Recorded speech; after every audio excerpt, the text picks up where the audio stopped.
Merci bien. Je voudrais juste, pour commencer, reconnaître le fait que le programme existe, en tout cas au niveau de Burkina Faso, depuis 2004, depuis la phase préliminaire, où nous avons été sérieusement accompagnés par le programme des Nations Unies pour le développement.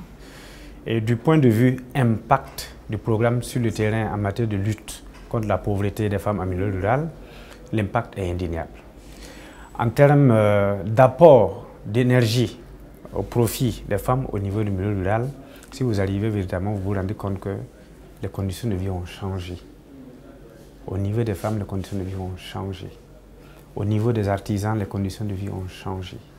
Au niveau des commerçants qui utilisent l'énergie pour leurs petites activités, les conditions de vie ont changé. Donc, à tel enseigne qu'aujourd'hui que le programme plateforme multifonctionnelle pour la lutte contre la pauvreté aujourd'hui, au niveau du Burkina, c'est un programme incontournable dans la vie des femmes en milieu rural. Nonobstant l'énergie, vous vous rendez compte que le programme lui-même a permis aux femmes, à travers l'implantation des plateformes, de développer un certain nombre d'activités, beaucoup d'activités génératives de revenus autour de la plateforme. Là également, l'impact est très visible, c'est sensible, d'autant plus que les conditions de vie des femmes ont également s'est amélioré. Elles peuvent disponibiliser de l'argent pour scolariser leurs enfants, pour se soigner. Bref, au-delà même de l'aspect financier, on se rend compte que toutes les femmes qui participent à la gestion des plateformes arrivent quand même à bénéficier d'un gain minimum de 3 heures par jour par femme.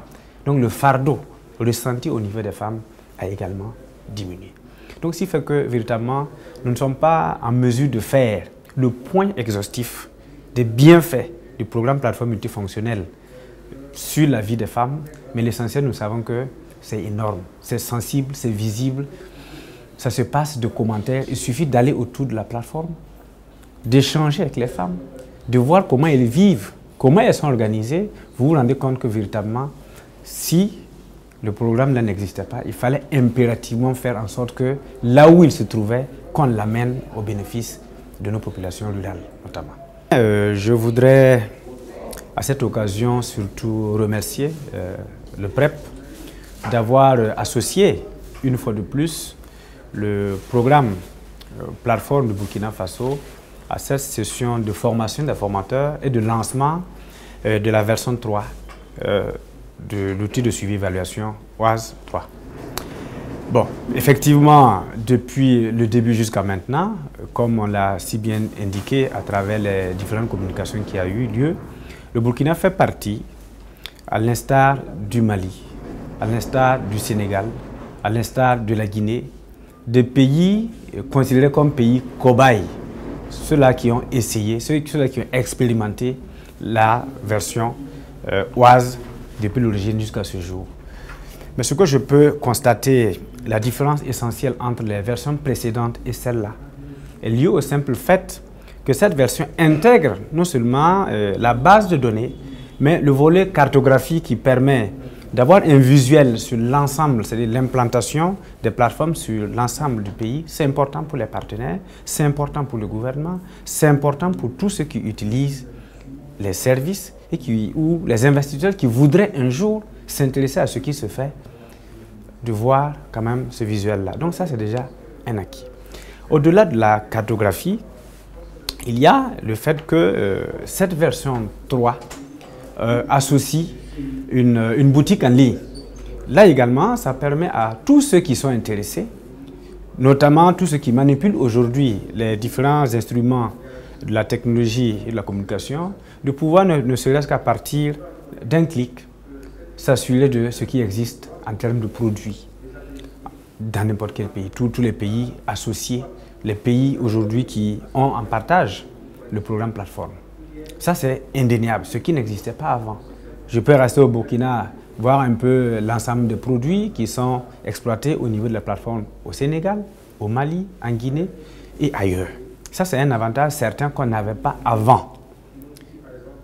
Et je pense que pour ce qui est du Burkina Faso, nous restons toujours disponibles pour effectivement exploiter rationnellement et utilement la version 3 de l'outil de suivi-évaluation. Mais là, j'ai peut-être une petite doléance que je voudrais souligner parce que la mise en exploitation de la version OAS 3 suppose que les programmes là soient en activité. Pour ce qui est du Burkina Faso, nous sommes en train de boucler à partir du 31 décembre 2015 la seconde phase du programme. Ce qui fait que si on devrait pouvoir l'appliquer, il faut qu'on puisse avoir une suite pour pouvoir utiliser, l'exploiter, déceler peut-être les faiblesses et contribuer comme d'habitude, comme nous le faisons d'habitude, en tout cas par rapport aux versions précédentes. Donc véritablement, c'est un cri de cœur que je lance. Je souhaite que ce que le PNUD a pu faire jusqu'aujourd'hui, qu'il puisse continuer à nous appuyer dans le sens de pouvoir mobiliser suffisamment de ressources pour la troisième phase que le gouvernement du Burkina a pu autoriser d'inscrire au titre de l'année 2016 jusqu'en 2020.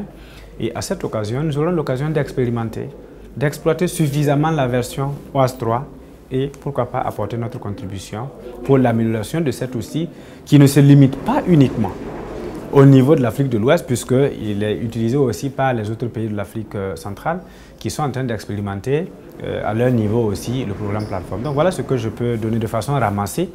Quelles sont les contributions que nous pourrons apporter en termes d'amélioration de l'outil